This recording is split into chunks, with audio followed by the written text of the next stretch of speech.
स्वागत है आपका medical officers Rajasthan YouTube channel पर। आज हमारे सामने कैंसर थेरेपी से जुड़े कुछ बहुत दिलचस्प विजुअल सोर्स हैं। हाँ, ये डायग्राम्स हैं। ये दिखाते हैं कि कैसे अलग अलग दवाएं कैंसर कोशिकाओं की जो कमजोरियां हैं उनका फायदा उठाती हैं। हम खास तौर पर देखेंगे कि ये उपचार कोशिका के जीवन चक्र मतलब सेल साइकिल, उसके अलग अलग पड़ावों और कोशिका के अंदर जो आणविक प्रक्रियाएं चल रही हैं उन्हें कैसे निशाना बनाते हैं। चलिए इसको थोड़ा गहराई से समझते हैं। हाँ, ये समझना बहुत ज़रूरी है क्योंकि देखिए, कैंसर की जड़ी ही है कोशिकाओं का अनियंत्रित विभाजन। बिल्कुल। ज़्यादातर जो कीमोथेरेपी दवाएं हैं, वो इसी अनियंत्रित वृद्धि की प्रक्रिया में मतलब कहीं ना कहीं बाधा डालने का काम करती हैं। और ये डायग्राम्स हमें इन दवाओं के काम करने के तरीकों को समझने में मदद करेंगे कि वो कोशिका की मशीनरी में कहाँ और कैसे हस्तक्षेप करती हैं। तो पहले डायग्राम पर नजर डालते हैं। ये कोशिका चक्र को दिखा रहा है G1, S, G2 और M चरण। ये वो पूरी प्रक्रिया है जिससे कोशिका बढ़ती है, अपना डीएनए कॉपी करती है और फिर दो हिस्सों में बढ़ जाती है। हाँ, बिल्कुल। और यहाँ इस डायग्राम पे बहुत सारी दवाओं के नाम लिखे हैं जो इन अलग अलग चरणों को टारगेट कर रही हैं। ये तो ऐसा लग रहा है जैसे हर चरण के लिए एक अलग तरह का हथियार है। बिल्कुल सही समझा आपने। कोशिका चक्र आप समझ लीजिए कैंसर कोशिका की ग्रोथ का इंजन है। अच्छा। जीवन में कोशिका साइज में बढ़ती है, जरूरी प्रोटीन्स बनाती है। एस चरण में जो बहुत महत्वपूर्ण है, कोशिका अपने पूरे डीएनए की कॉपी बनाती है। G2 में वो विभाजन के लिए क्या कहते हैं अंतिम तैयारी करती है। और M चरण यानी माइटोसिस में वो असल में दो नई कोशिकाओं में विभाजित होती है। तो इस पूरे चक्र को किसी भी स्टेज पर रोकना ये कैंसर के इलाज की एक मुख्य रणनीति है। अच्छा, तो सबसे पहले M फेज यानी माइटोसिस पर आते हैं। हाँ। जहां कोशिका असल में बट रही है।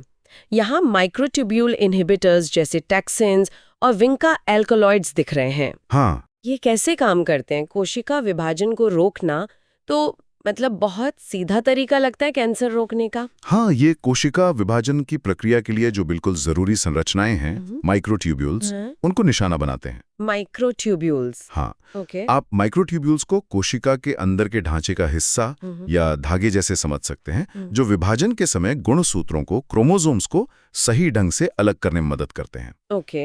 अब टेक्सैंस क्या करते हैं कि वो इन माइक्रोट्यूब्यूल्स को बनने के बाद स्टेबलाइज कर देते हैं, उन्हें टूटने या विघटित नहीं होने देते। अच्छा। स्थिर कर देते हैं। हाँ, स्थिर। इससे कोशिका विभाजन के अगले कदम पर जा ही नहीं पाती और वहीं फंस जाती है। मतलब काम पूरा होने के बाद जो सफाई होनी थी वो नहीं हो पाती एक तरह से। हाँ, एक तरह से कह सकते हैं। और दूसरी तरफ विंका एल्कलॉइड्स हैं। ये बिल्कुल उल्टा काम करते हैं। ये माइक्रोट्यूब्यूल्स के जो बिल्डिंग ब्लॉक्स हैं, ट्यूब्यूलिन, उनको आपस में जुड़ने ही नहीं देते। अरे, यानी ये माइक्रोट्यूब्यूल्स को बनने से ही रोकते हैं। तो देखिए दोनों का निशाना एक ही संरचना है, माइक्रोट्यूब्यूल, लेकिन काम करने का तरीका अलग अलग है। हाँ, ये तो है। नतीजा एक ही है, कोशिका विभाजन की प्रक्रिया बाधित हो जाती है और कोशिका आगे नहीं बढ़ पाती और अक्सर मर जाती है। ये तो दिलचस्प है कि एक ही लक्ष्य को दो अलग अलग तरीकों से भेदा जा रहा है। बिल्कुल। अब पीछे चलते हैं कोशिका चक्र में एस चरण पर। यहाँ डीएनए की कॉपी बनती है। यहाँ एंटी मेटाबोलाइट्स का जिक्र है, मीथोट्रेक्सेट जिसे MTX कहते हैं, 5-फ्लोरोयूरिसिल यानी 5FU, साइटाराबिन, थियोप्यूरिन्स। ये नाम काफी सुने हुए लगते हैं। हाँ, ये बहुत कॉमन दवाएं हैं। इनका क्या काम है? सेल कैंसर कोशिकाओं के लिए बहुत महत्वपूर्ण है क्योंकि उन्हें लगातार अपना डीएनए कॉपी करना होता है ताकि वो विभाजित हो सकें। एंटी मेटाबोलाइट्स इसी प्रक्रिया पर हमला करते हैं।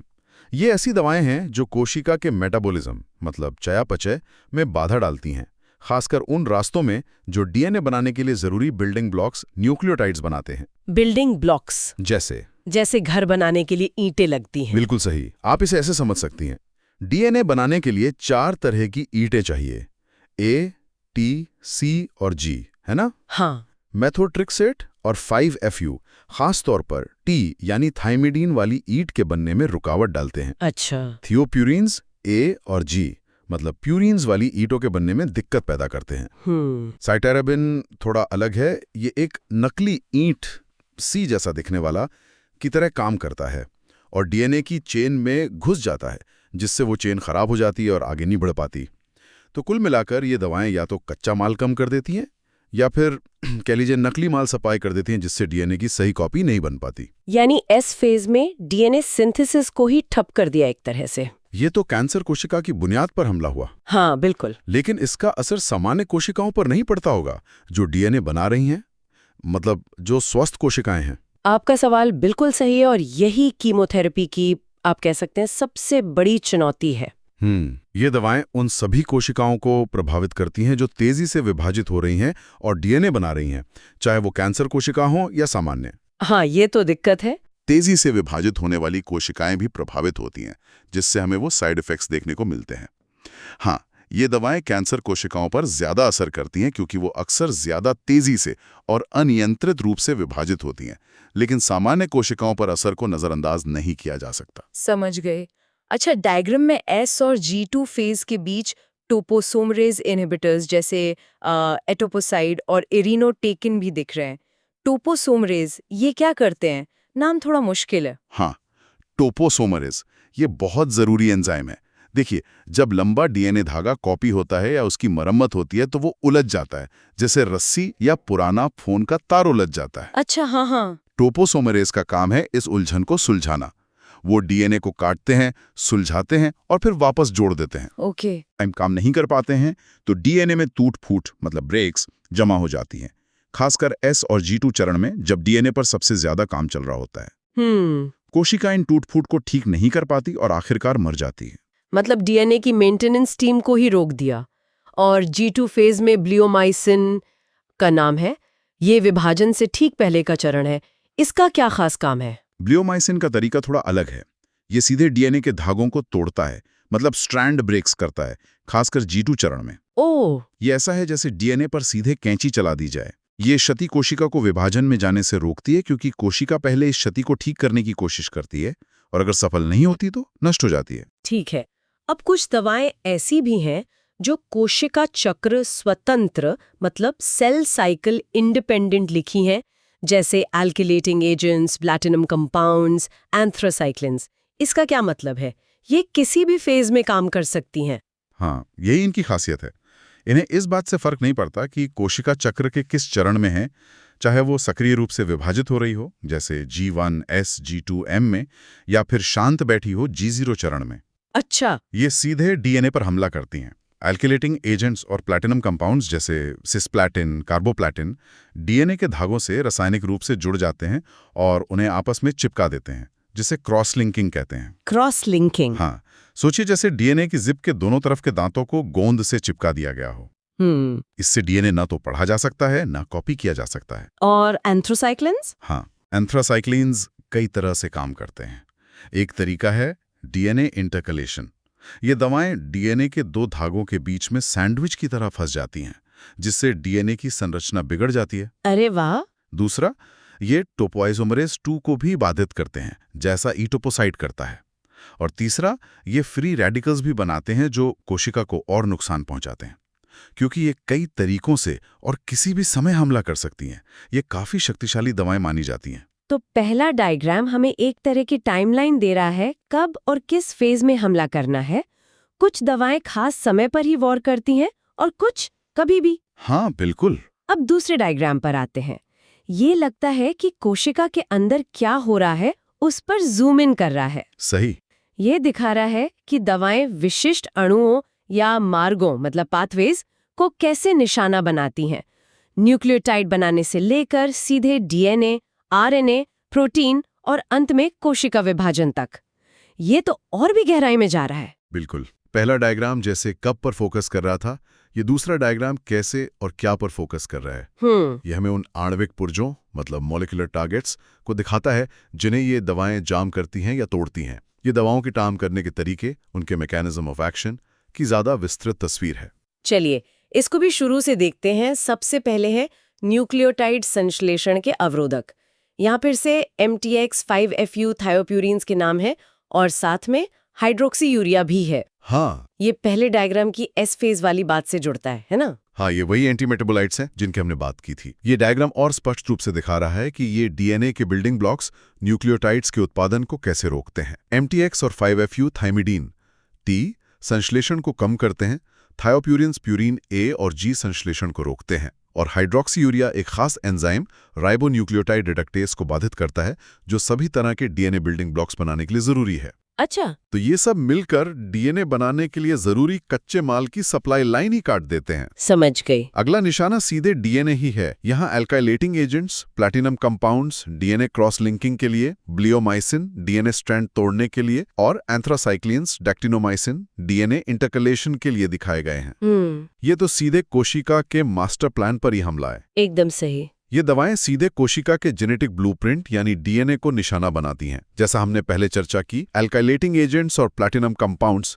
डीएनए को क्रॉस लिंक करके उसकी संरचना बिगाड़ते हैं। हाँ। ब्लियोमाइसिन उसे सीधे तोड़ता है। एंथ्रासाइक्लिन्स और डैक्टिनोमाइसिन उसके धागों के बीच फंसकर मतलब इंटरकेलेट होकर उसे बेकार कर देते हैं। इन सभी का अंतिम लक्ष्य एक ही है, डीएनए को इतना नुकसान पहुंचाना कि कोशिका न तो उसे पढ़ सके, न कॉपी कर सके और ना ही जीवित रह सके। और फिर से टोपोइसोमेरेज इनहिबिटर्स, इटोपोसाइड, आयरोनोटिकेन वगैरह यहाँ डीएनए वाले सेक्शन में दिखाए गए हैं, जो टोपोआइसोमेरेज 1 और 2 एंजाइमों को बाधित करते हैं। हाँ, ये इस बात को और पुख्ता करता है कि ये दवाएं उन एंजाइमों को रोककर डीएनए को नुकसान पहुंचाती हैं, जो उसकी संरचना और मरम्मत के लिए जरूरी हैं। ये डायग्राम दिखाता है कि ये सीधे डीएनए प्रोसेसिंग के चरण में बाधा डालते हैं। और आखिर में इस प्रक्रिया के अंत में कोशिका विभाजन, सेल्यूलर डिवीजन के स्तर पर फिर से विंका एल्कलॉइड्स और टैक्सीन्स दिख रहे हैं, जो माइक्रोट्यूब्यूल को बाधित करते हैं। जी हाँ, ये वही एम फेज वाले माइक्रोट्यूब्यूल इनहिबिटर्स हैं। ये दिखाता है कि आणविक स्तर पर उनका निशाना माइक्रोट्यूब्यूल है और इसका अंतिम नतीजा कोशिका विभाजन का रुक जाना है। डायग्राम फिर से स्पष्ट करता है, विंका माइक्रोट्यूब्यूल के बनने, पॉलीमराइजेशन को रोकते हैं और टैक्सिन्स उनके टूटने, डीपॉलीमराइजेशन को रोकते हैं। तो कुल मिलाकर इन दोनों डायग्राम से ये तस्वीर उभरती है कि कैंसर की दवाएं बहुत ही लक्षित मतलब टारगेटेड तरीकों से काम करती हैं। बिल्कुल। कुछ दवाएं कोशिका के जीवन चक्रों के सबसे कमजोर पलों का फायदा उठाती हैं, जैसे जब वो अपना डीएनए बना रही हों या जब वो विभाजित हो रही हों। दूसरी दवाएं कोशिका के अंदर की खास मशीनरी को निशाना बनाती हैं, चाहे वो डीएनए बनाने का कच्चा माल हो, खुद डीएनए हो या फिर विभाजन में मदद करने वाले प्रोटीन हो। बिल्कुल। और यहाँ समझने वाली सबसे महत्वपूर्ण बात यह है कि ये सभी रणनीतियां कैंसर कोशिकाओं की एक खास विशेषता का फायदा उठाती हैं, उनका तेजी से और लगातार विभाजित होते रहना।